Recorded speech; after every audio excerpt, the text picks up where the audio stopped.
aura un document qui va avoir le répertoire, les noms, les contacts des leaders de 5 pays du G7 Sahel. Ensuite, il y a l'animation du réseau au quotidien. C'est des médiateurs communautaires qu'on est en train d'accompagner. Il faut être là à chaque fois pour les conseiller et pour les donner des outils afin de faciliter cette médiation. Et enfin, le recueil des besoins des communautés en infrastructure. Lors de la mise en place des réseaux, on a dit aux leaders, écoutez, il y a des partenaires qui font des infrastructures. Nous, on fait de la médiation. Et on est convaincus que le travail de la médiation n'est durable qu'avec l'appui des infrastructures. Si les gens se battent autour de l'eau, vous pouvez les faire asseoir et les réconcilier, mais pour que ce résultat soit durable, il faut de l'eau. Donc, on a recueilli ces besoins, on a dit qu'on va essayer d'approcher les partenaires pour les présenter vos besoins en infrastructure afin qu'ils puissent soulager certains de vos problèmes.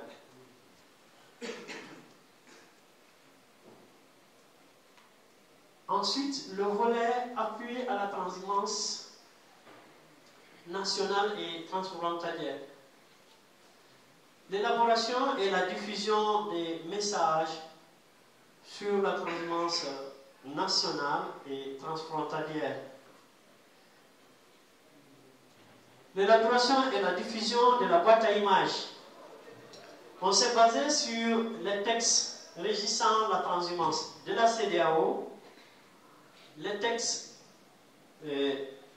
nationaux qui régissent la transhumance pour faire cette boîte à images.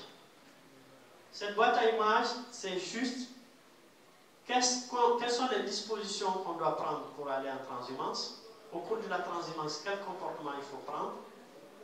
Et quand on arrive à une frontière, qu'est-ce qu'il faut faire? Donc, le texte qui a servi à élaborer cette boîte à images a été traduite dans 2 langues locales par pays.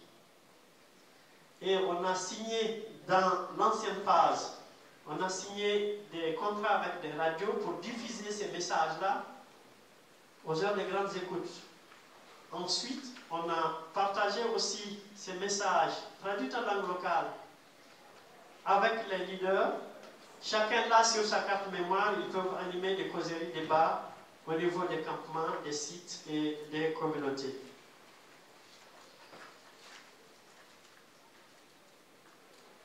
L'élaboration et la diffusion des marques des animaux. Le leader, au départ, ce projet n'avait aucun objectif par rapport à la récupération et à la restitution des animaux. Mais puisqu'on a créé le contact entre les leaders au niveau local, au niveau national et au niveau transfrontalier, les leaders nous ont dit, écoutez, une bonne partie de nos problèmes découlent du vol ou des animaux égarés qui traversent la frontière. Le leader a eu à me dire, avant, quand mes animaux sont volés et qu'on me dise que ça traversait la frontière, je prends Dieu et je m'assois. Je ne vais jamais m'asseoir aujourd'hui où j'ai un interlocuteur de l'autre côté. Donc c'est les leaders qui nous ont amenés dans la récupération. C'est eux qui ont ajouté ça au projet. Le projet n'avait pas comme objectif. Donc il fallait qu'on les accompagne. On les accompagne en quoi faisant? Par l'élaboration et la diffusion des marques des animaux. Ils ont ce document qui, c'est les marques des animaux, c'est en fait la signature que chaque communauté a sur son animal. Souvent c'est sur le cou, souvent c'est sur le flanc, souvent c'est sur la jambe. Et cette marque permet d'identifier la communauté d'origine de l'animal. Ça, c'est parti de comment les leaders du Burkina avaient identifié sur le marché de Marcoy des animaux volés. Ils ont pris les animaux, le voleur Ils les ont amenés à la gendarmerie. Les gendarmes ont fini leurs enquêtes. Ils les ont dit, écoutez, vous pouvez aller chercher les propriétaires des animaux. Ils ont regardé, ce n'est pas des animaux du Burkina. Ils ont appelé leurs homologues du Mali, ceux qui sont de l'autre côté avec lesquels ils ont déjà les contacts à travers le répertoire téléphonique. Ils les ont dit, écoutez, nous avons tel nombre d'animaux, de tel sexe, de telle robe, de telle marque. Cherchez si ce n'est pas des animaux de chevaux. Et ils ont cherché, ils ont trouvé qu'effectivement c'est des animaux du Mali, mais de la commune de Bossi qui n'étaient même pas dans le projet. Et c'est comme ça que on a dit, il faut relever ces marques, les partager, c'est très important dans la récupération et la restitution des animaux. Et c'est le document le plus apprécié par les services techniques. Quelqu'un des services techniques m'avait dit,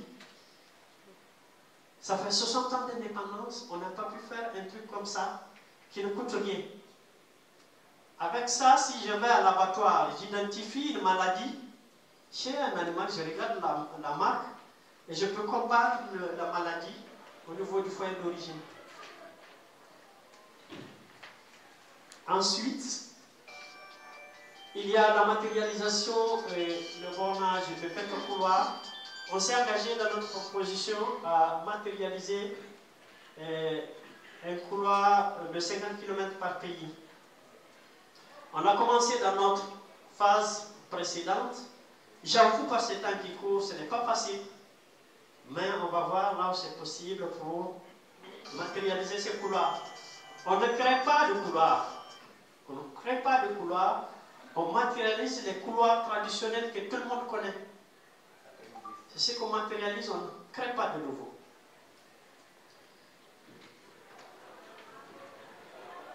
Le volet dialogue politique, on va faciliter les rencontres entre les leaders et les autorités au niveau régional.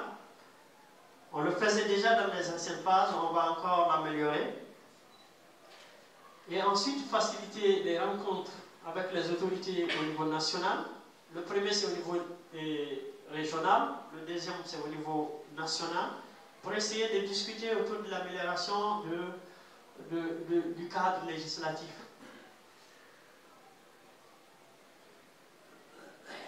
Et la troisième activité, c'est l'organisation des rencontres entre les leaders et le G5 Sahel cette fois-ci.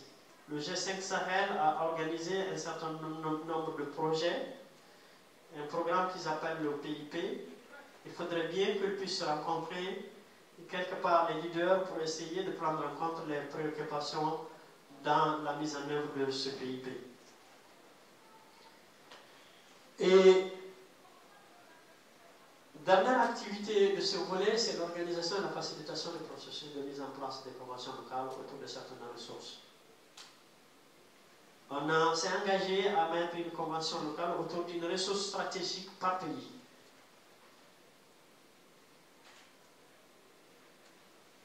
On a dit qu'on renforce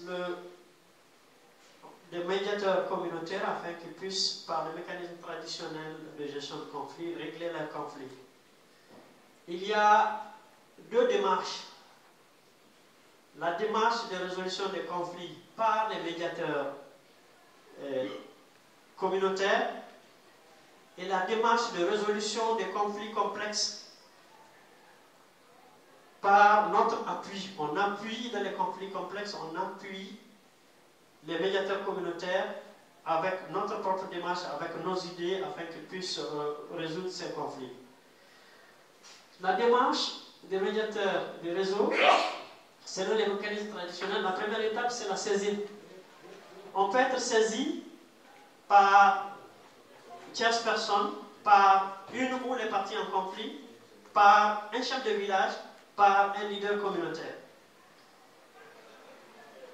Après la saisine, cette démarche, c'est les médiateurs eux-mêmes, les leaders communautaires qui l'ont élaborée selon les mécanismes traditionnels. Après la saisine, c'est la recherche d'informations pour comprendre le conflit. Les leaders nous ont dit, on ne peut pas se jeter comme ça parce qu'on a été saisi sur un conflit. On peut demander des personnes neutres, on peut demander des personnes censées nous dire quels sont les tenants et les aboutissants, quels sont les acteurs visibles, quels sont les acteurs invisibles, avant d'intervenir dans le conflit. Après avoir recherché les informations, c'est en ce moment qu'on rapproche les parties, on approche les parties. Mais chaque partie séparément, on les écoute, chacun va nous dire la version des faits.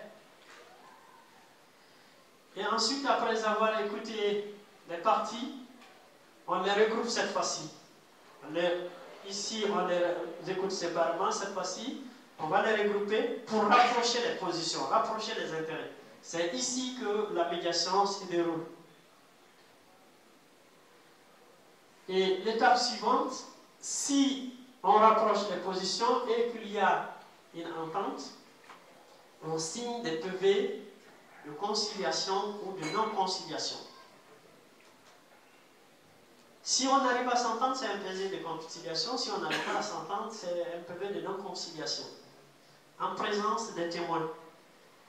Et la dernière étape, c'est le suivi des engagements. Je prends un exemple. Si on parvient à résoudre un problème autour des dégâts champêtres créés par des animaux, on assoit le pasteur et l'agriculteur et on rapproche les positions. Si le pasteur décide de rembourser l'agriculteur, il va dire on va fixer la somme et le mettre dans le PV. Non seulement on fixe la somme, on le met dans le PV, et il va dire quand est-ce qu'il va payer. Dans 3 mois, dans 6 mois, dans une année. Et on le met dans le PV. Et chaque partie a une copie. Si dans les 6 mois ou les 1 année, le cultivateur à Manaya n'a pas eu son remboursement, il va revenir au leader pour lui dire écoutez, il s'est engagé devant vous de me rembourser, mais il n'a pas fait. Le leader va encore réactiver les choses pour voir si le gars, qu'est-ce qui a fait qu'il n'a pas remboursé et est-ce qu'on peut lui donner de nouveaux délais. Voilà, c'est ça la démarche des médiateurs communautaires. La deuxième démarche, c'est là où on les appuie avec notre méthodologie, avec nos outils.